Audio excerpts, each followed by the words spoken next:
تازہ پھر دانش حاضر نے کیا سحر قدیم، گزر اس عہد میں ممکن نہیں بے چوب کلیم۔ عقل عیار ہے 100 بھیس بنا لیتی ہے، عشق بیچارہ نہ ملا ہے نہ زاہد نہ حکیم۔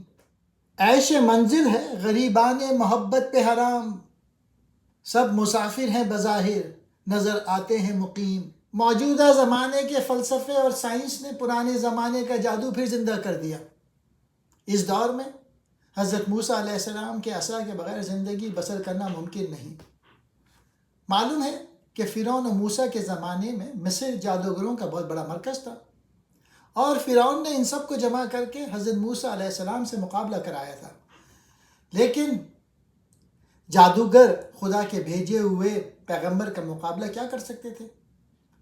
اقبال کہتے ہیں کہ جو حالت حضرت موسیٰ علیہ السلام کے زمانے میں تھی وہی موجودہ زمانے کے سائنس اور فلسفے نے اب پیدا کر دی ہے، لہٰذا عصائے موسیٰ کے بغیر گزارا نہیں، یعنی آسمانی ہدایت کا نور اور اسے دنیا میں پھیلانے کی قوت فراہم کرنا لازمی ہے۔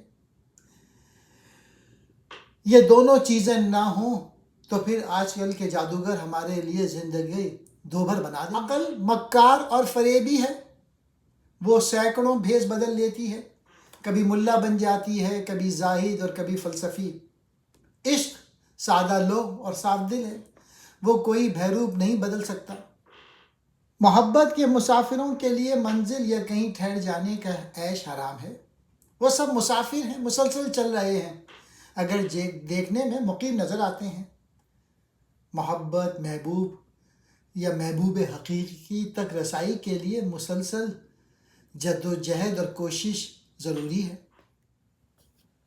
سحر کہتے ہیں جادو کو، قدیم کہتے ہیں پرانا، چوب کلیم عصائے موسیٰ۔ عیش منزل راستے ہی میں آرام کے لیے ٹھہر جانا، غریبان محبت، محبت کے مسافر۔